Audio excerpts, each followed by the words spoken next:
Hi, my name is Ninoslav Ranjelovic,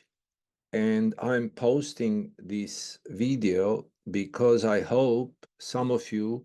might be interested in the work I've been doing for the last 25 years, and also to introduce the project I'm working on at this time, and for which I may need the help of those who care about the issue that I'm about to describe. As an independent author and producer of documentary films, I've been following human rights abuse against the Serbian civilian population in Kosovo and destruction of Christian churches in the region. The most recent video document I produced in August of this year is available on YouTube, and you can see the link below, and please take a look at that. What the grim reality of Kosovo can be summarized with the information that, according to official data, 127 Orthodox Christian churches and monasteries have been destroyed or severely damaged since 1999. 63 of them date back to medieval times. Currently, documentary video evidence of their present condition has not been produced. I intend to attempt to accomplish this task. And toward that goal, I have recently created a website presenting the project Kosovo Here and Now, in the hope that it will generate support from those who see this issue as relevant and who can help me produce a complete archive of destroyed Christian churches and cultural monuments, some of which are on the list of the world's cultural heritage. I appreciate your time and would be grateful if you could visit my website, which presents my project that I'm working on right now, as well as previous work I've done on this subject, and the website offers that in details. The link to my website is also given below. The ongoing issues of deteriorating safety conditions in the region of Kosovo, destruction of the cultural Orthodox Christian heritage, desegregation of the Serbian cemeteries, and poor conditions in which the remaining Serbian population lives in Kosovo and experiences daily, have mainly been ignored not only by the world's media and Kosovo's political institutions, but also by the political institutions in Serbia proper and Serbian media. As an example of that, let me inform you that in previous months, I've contacted the office of the President of Serbia, Aleksandar Vucic,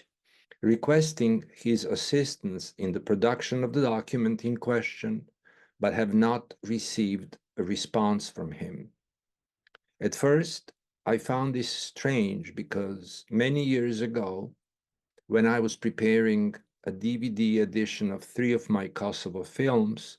that was later presented at the United Nations and broadcast on 147 televisions worldwide,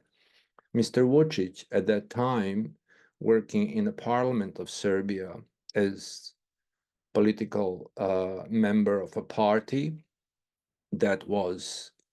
interested in Kosovo's affair and tragedy, personally invited me to present that document in the parliament of Serbia. So I assumed that for whatever reason, he has lost interest in that subject now that he is a president of Serbia, even though he often publicly claims that that issue of Kosovo is one of primary importance to him, but not enough, obviously, to support production of a document that shows the reality of Kosovo and Metohija. On the other hand, I have also sent a request for support to the Patriarch of Serbian Orthodox Church and have received a letter from the Patriarchate Cabinet in which he praised my efforts but advised me to seek support from the Metropolitan of the Serbian Orthodox Church in charge of Kosovo. The Metropolitan responded to my request, also praising my efforts, but was unwilling to offer any kind of support out of the fear that the production of such document, in case he supported it, could cause problems for the Serbian Orthodox Church, priests and monks who reside in Kosovo, because the safety conditions in the region are very poor. I also find that strange because years ago, when a person in charge of Kosovo from the Serbian Orthodox Church was Bishop Artemie, and today's Metropolitan was, at that time, a person in charge of one of the monasteries in Kosovo, Dečani. They did cooperate with me fully on a number of occasions, and I have produced several films that were later presented at the world's academic institutions. And in some of these presentations, this very same person, the Metropolitan today, was present and was really, in a way, grateful for my efforts. But obviously, at this time, when we are witnessing deterioration of situation regarding safety and the condition of the Orthodox churches in Kosovo, he has also lost interest in participating in it. I've also sent a letter informing leaders of the Serbian Orthodox Church in diaspora in the United States, Canada, Australia, and Europe, asking for their support in at least presenting this project proposal to the people of Serbian descent who live overseas, but none of them has answered my response, my request. Neither has the national Serbian television shown interest in this project, even though they had previously last year, earlier this year, requested my documentary footage, which is an exclusive video evidence of the massive violence that had erupted in Kosovo in March 2004, because they needed it at that time to produce a television program commemorating the 20th anniversary of that tragic event. So I can only assume that people who run the national television of Serbia are now waiting for another tragic event to possibly occur in the future so that they can at least then, at that time, possibly be of interest in showing to the Serbian audience the reality of Kosovo. That is why I believe that Serbian political and religious leaders and the media's lack of interest in this national tragedy is in fact a primary reason why the documentary films I have produced so far regarding Kosovo's terrible reality are in fact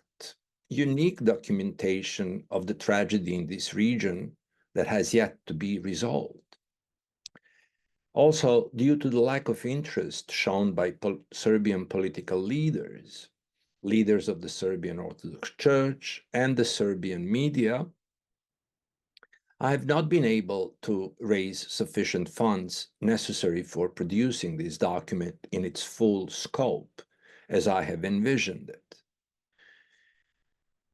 So now I'm trying to raise funds and to be able to at least visit and document the condition of the most ancient Orthodox churches and monasteries, which date back to the 14th century and are slowly disappearing, neglected, and forgotten. However, thanks to support from a few individuals who responded to my project proposal presented on the website, I have raised some funds, about $2,500. But even in this reduced scope, this is hardly enough for the project's production. Therefore, I hope that you who watch this video are interested in helping me at least reach a wider audience and inform people about this project proposal, people who might possibly care about this issue and who could be willing to assist so that I can raise enough funds to produce it.